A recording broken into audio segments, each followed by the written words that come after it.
नमस्कार सीमा जी, और हमारे दर्शकों को भी नमस्कार। दोस्तों, पिछले एपिसोड्स में हमने जाना हम सब में असीम क्षमताएं हैं। साथ ही हम सीख रहे हैं इन असीम क्षमताओं के संपूर्ण विकास की टेक्निक 5SQR। हमने अभी तक इस 5SQR में से 5 स्टेप हमने सीख लिए। अब हम छठे स्टेप की तरफ बढ़ रहे हैं। इस छठे स्टेप की तरफ हम जाने से पहले कमलेश जी, हम चाहते हैं कि एक बार फिर से आप दर्शकों को उन 5 स्टेप्स के बारे में बता दें। हाँ, क्यों नहीं। सबसे पहले 5SQR में हमने 5S के बारे में बात की है। 5S में से सबसे पहला S हमें कहता है set. Set your mind, set your brain, set your body, set your senses. अपनी स्थान और अपना जो पढ़ाई का समय है, अगर वो हम सेट करें तो हम अपनी स्मरण शक्ति को बहुत बेहतर तरीके से यूज़ कर सकते हैं। हम बात कर चुके हैं सेलेक्ट की प्रक्रिया में, और सेलेक्ट की प्रक्रिया जिससे कैसे लक्ष्य निर्धारित करने चाहिए और उनको कैसे हासिल करना चाहिए। साथ ही साथ हमने बात करी स्टिमुलेशन की। अगर हम पढ़ते समय, कुछ भी याद करते समय हमारे मस्तिष्क, मन और उसका स्तर ज़्यादा सक्रिय रख सकें तो हमेशा याद रखना आसान रहता है। साथ ही साथ हमने स्ट्रक्चराइजेशन का नियम, जो ऑर्गेनाइजेशन, किसी भी चीज़ को व्यवस्थित करके याद रखने की बात है, वो हमने सीखी। साथ ही साथ हमने चर्चा करी सॉलिडिफिकेशन, जो बहुत ही महत्वपूर्ण प्रोसेस है कि जो कुछ हमारे जीवन में घटित हो रहा है वो हमारे भीतर जाके संग्रहित हो रहा है, और अगर हम अच्छी चीज़ों को अपने अंदर ले रहे हैं, अच्छी आदतों को हम जीवन में ढाल रहे हैं, तो वही चीज़ें आगे जा कर के और हमको हेल्प करती हैं और हम बेहतर तरीके से जीवन में सफलता की ओर बढ़ते चले जाते हैं।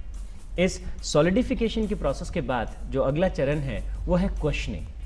जो चीज़ें, बेहतर से बेहतर चीज़ें हमारे भीतर कैसे समाहित हों, क्या हों, उसके लिए क्वेश्चनिंग जो है एक बहुत ही शक्तिशाली टूल है, एक उपकरण है, एक जरिया है, प्रक्रिया है, जिसकी मदद से हम अपने भविष्य को एक नई शेप दे सकते हैं। कमलेश जी, आपने छठे स्टेप का नाम बताया क्वेश्चनिंग। हम ये चाहते हैं क्वेश्चनिंग के बारे में हम सीखें। इसके पहले आपने हमें पिछले एपिसोड्स में कुछ 3 साइकिल्स बताई थी, food cycle, energy cycle, emotional cycle. तो थोड़ा सा उनके बारे में एक बार फिर से विस्तार से बता दीजिए।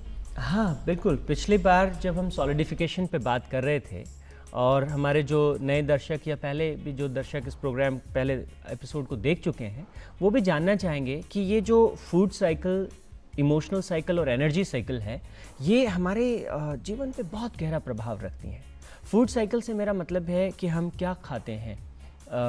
दूसरा, इमोशनल, किस तरह के भाव हमारे भीतर चलते हैं, और जो ऊर्जा का हमारा स्तर है वो क्या है। अगर हम प्राचीन परंपरा की बात करें तो प्राचीन समय में वैदिक ऋषियों ने इसे बहुत क्लियरली डिफाइन किया। उन्होंने कहा कि इंसान के पास एक नहीं बल्कि 3 अलग अलग तरह के शरीर हैं। पहला शरीर, जिसे उन्होंने कहा स्थूल शरीर, ये फिजिकल बॉडी जो हमें सीधा सीधा दिखाई देता है, तो ये पहला है, इसकी अपनी एक गति है।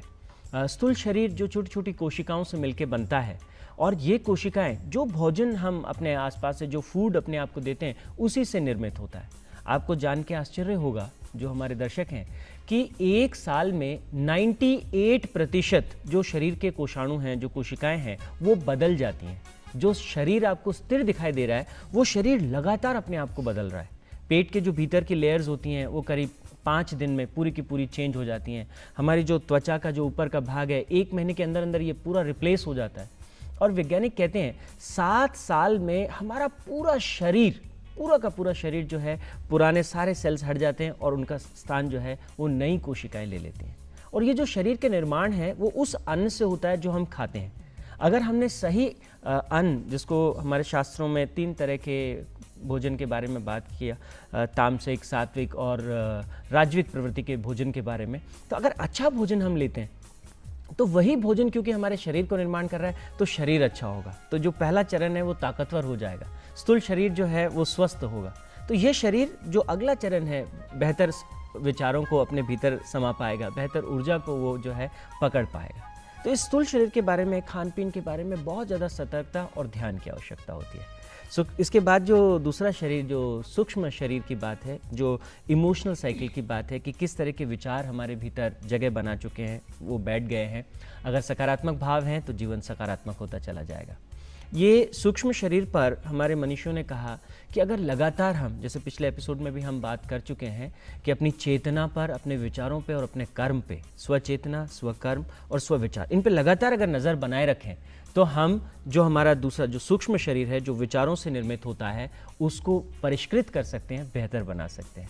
और साथ ही साथ जो तीसरा शरीर है जिसे कारण शरीर कहते हैं, और वो पूरी तरह से ऊर्जा से बना हुआ है। आप देखिए, ये कोषाणु, जीवाणु सब यहीं रहता है। आदमी का जब शरीर मृत हो जाता है तो कुछ ऐसी शक्ति है जो उसमें से निकल जाती है, और उसी शक्ति से निर्मित होता है कारण शरीर। अगर हम रोज़ प्रार्थना के द्वारा, ध्यान के द्वारा अभ्यास करें तो हम उस आत्म तत्व को विकसित कर सकते हैं, जो कि हमारी भीतरी शक्तियों के विकास में बहुत ही महत्वपूर्ण भूमिका निभाता है। कमलेश जी, इन 3 साइकिल्स के बारे में तो हमें अच्छी तरह समझ में आया।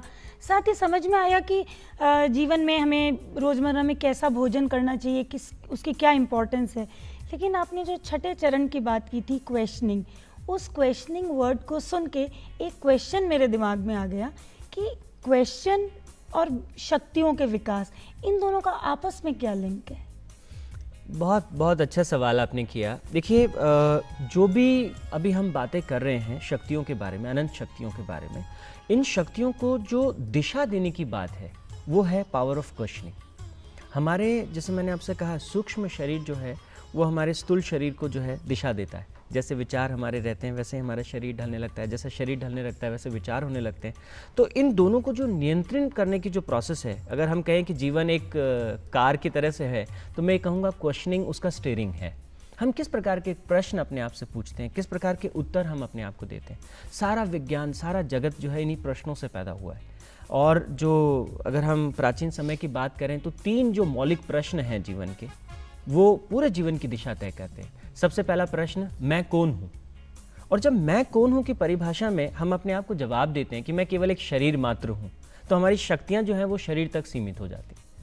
जब मैं कौन हूँ को हम परिभाषित करते हैं कि मैं अपने विचारों से जाना जाता हूँ, मेरे विचार कैसे हैं, कितना मैं पढ़ा लिखा हूँ, कितना मैं जानता हूँ, तो वो एक सेकेंड लेवल की हम बात कर रहे हैं। हम अपने आप को परिभाषित कर रहे हैं सूक्ष्म शरीर के स्तर पर, ज्ञान के स्तर पर। तो हमारा नॉलेज क्या है? तो व्यक्ति अगर इस स्तर पे अपने आप को डिफाइन करता है तो वो ज़्यादा से ज़्यादा पढ़ाई करेगा, ज़्यादा से ज़्यादा ज्ञान का संग्रह करेगा। और अगर हम एक सीढ़ी और ऊपर चलें, अगर हम अपने आप को परिभाषित करते हैं एक ऊर्जा के रूप में, ऊर्जा पुंज के रूप में, एनर्जी और ईश्वर के अंश के रूप में, तो हमारा जीवन के प्रति सारा दृष्टिकोण ही बदल जाएगा। तो ये जो मौलिक प्रश्न है, मैं कौन हूँ, एक साधारण सा व्यक्ति, एक असाधारण व्यक्ति, एक महान पुरुष, कुछ भी, कैसे हम अपने आप को डिफाइन करते हैं, ये प्रश्न हमें आपसे पूछना होता है। दूसरा जो सबसे बड़ा मौलिक प्रश्न है जीवन का, मैं क्यों हूं?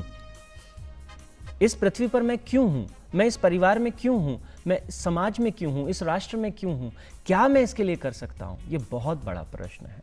जब हम इस प्रश्न के ऊपर लगातार मनन करते हैं, चिंतन करते हैं, तो ये प्रश्न हमें एक तरह की ऊर्जा और एक तरह की शक्ति से भर देता है। जब व्यक्ति को लगता है कि मैं इस धरती पे हूँ क्योंकि मुझे विश्व के लिए कुछ अच्छा करना है, मानवता के लिए अच्छा करना है, तो उसका सोचने का तरीका, उसके शरीर की एनर्जी का स्तर सब बदल जाता है। जब वो ये सोचता है कि मुझे केवल अपने आप तक सीमित रहना है या अपने परिवार तक सीमित रहना है, तो उसकी उतनी ही शक्तियाँ जो हैं वो जागृत हो पाती हैं।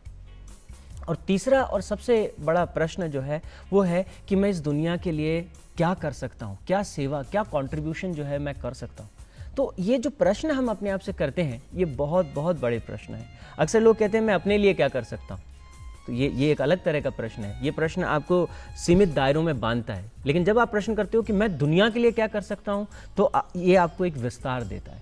तो ये प्रश्न आपके जीवन की पूरी दिशा को जो है वो तय करते हैं। आपने बहुत ही अच्छी बात बताई।